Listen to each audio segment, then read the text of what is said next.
I'm going to be piercing with a fork. Inside is nice and mushy. Buonasera, today I'll be doing another Sicilian classic. I will be cooking ricotta and spinach tortelloni. Tortelloni, it's the big tortellini. I'm going to show you one here. This is a tortellone because effectively they are bigger than normal tortellini. Tortellini are very, very small actually. And I'll be doing them in a pesto of aubergine and with a little garlic and some basil. A very simple and basic recipe, but incredibly delicious. And I will be also doing a courgette on top. So let's just make a start and you will see what I mean. I'm cooking for 2 people, it's just Julie and I, so 1 aubergine is enough. This is approximately 300 grams. And the first thing I'll do, I'm going to be piercing with a fork. I'll just go around a few times.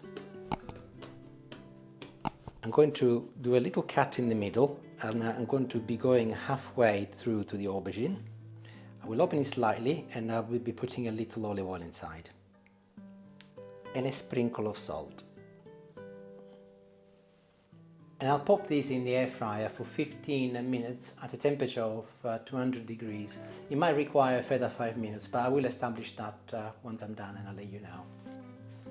In the meantime, I will crack on with the courgette. I have removed the head from a medium-sized courgette and I'm now slicing it approximately anything between ½ centimeter and 1 centimeter per slice.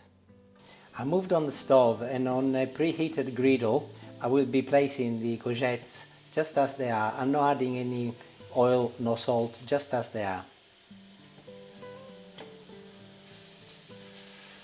Keep the heat on a medium to high. I've got mine on number 6 at the moment, and after a few minutes you will see that they start cooking and the courgettes have got quite a high water content, so you do need quite a good heat underneath them. And flip them around.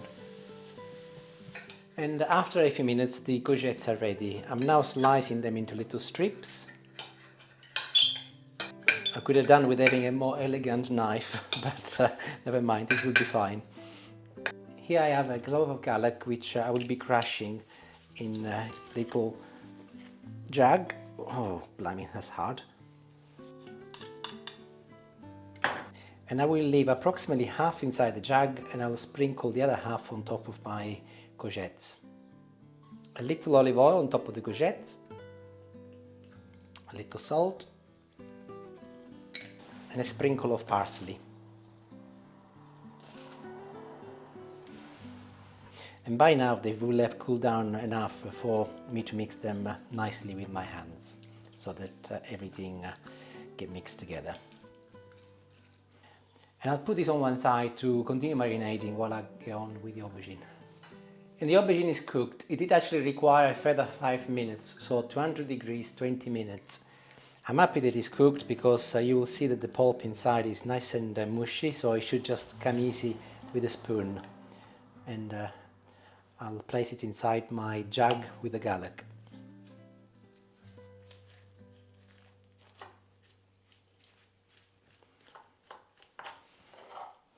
I'm not sure if I said Italian, but I'm cooking for 2, so just 1 aubergine is enough tonight.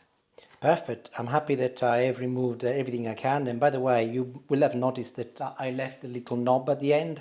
I did that on purpose so I can get hold of it while it's hot without burning myself. Little tip for you. So after a quick tidy up, we can crack on with the rest of the recipe. Add a generous amount of olive oil to the aubergine, maybe something like 20 milliliters. Also I've got a handful of almonds. This is 30 grams of almonds and some fresh basil. And before I whiz everything, I will be adding some Parmesan cheese as well.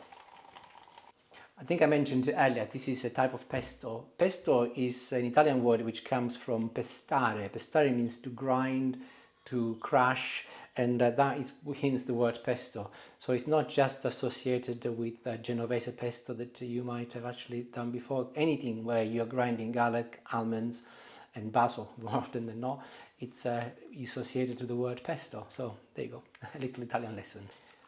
And with the hand blender I'm going to be blending everything together. Literally about 30 seconds and you've got a nice little smooth consistency which is perfect. Once blended, I will be adding a little salt and also a little pepper. I always add salt and pepper at the end. I've just tested it and decided how much I needed. If I do it at the beginning, it's a little bit difficult choices, but often, unfortunately, I forget. And we're very close, and the bonus tip is that Tortellino's little helper has arrived. Hello, Julie. So I've got some water boiling. I'm adding a little salt. I've actually been quite mean with salt. In traditional Italian, especially Sicilian cooking, they put a lot of salt in the pasta. So, and also always put the salt immediately prior to you putting the pasta in. I think it's because you retain more of the flavor. Anyway, in goes the pasta. And on a separate pan, I'm going to be adding my mix now. And I'm going to be adding a few spoons of water from the pasta as well, because it's got some starches in there, maybe 4. Once it starts sizzling, just turn it down. You don't really want to burn this, and it's just a matter to keep it warm, really. By the way, I'm using tortelloni, but you can use any kind of pasta you like. Tagliatelle would be an excellent choice for this as well, or linguine, or even short pasta.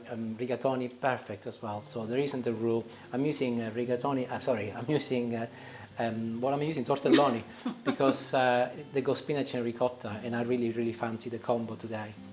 Perfect. Tortelloni are ready. They do not require a lot. Fresh pasta takes about 3 to 5 minutes. In my case, they have now been boiling for approximately 4 minutes. So I'm going to be adding them to my sauce. Turn the temperature up again so that they start sizzling together with the sauce, and so everything effectively fuses together. No more than 30 seconds to a minute, really, because everything is cooked. And also, you do not want to dry the sauce too much. And I'll do a couple of portions, but I'll start with Julie's first, which I'll be tasting. Most important one. The most important one.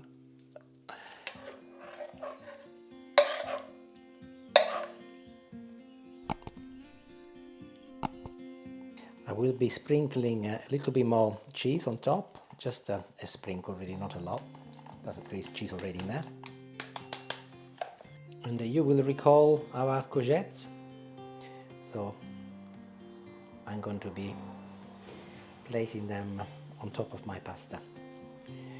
Which is ironic, because generally in Sicily the aubergine is what people put on top, but today it's going to be the courgette. As always, I have to put a little basil to garnish it and that helps with the photo as well. And I'm going to try a little.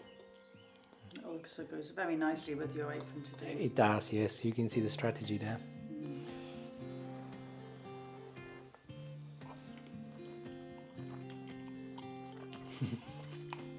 Oh God, it's lovely, honestly. It's just wonderful. You have to try this. It's so simple, and the garlic is there, but because I didn't put a lot in it, you can just taste it. But the combination of the courgette and the aubergines, which was done in the air fryer, and the creamy sauce, absolutely delicious. Try it, you will not be disappointed. Ciao, ciao. Thank you for watching, and enjoy if you make it. Ciao.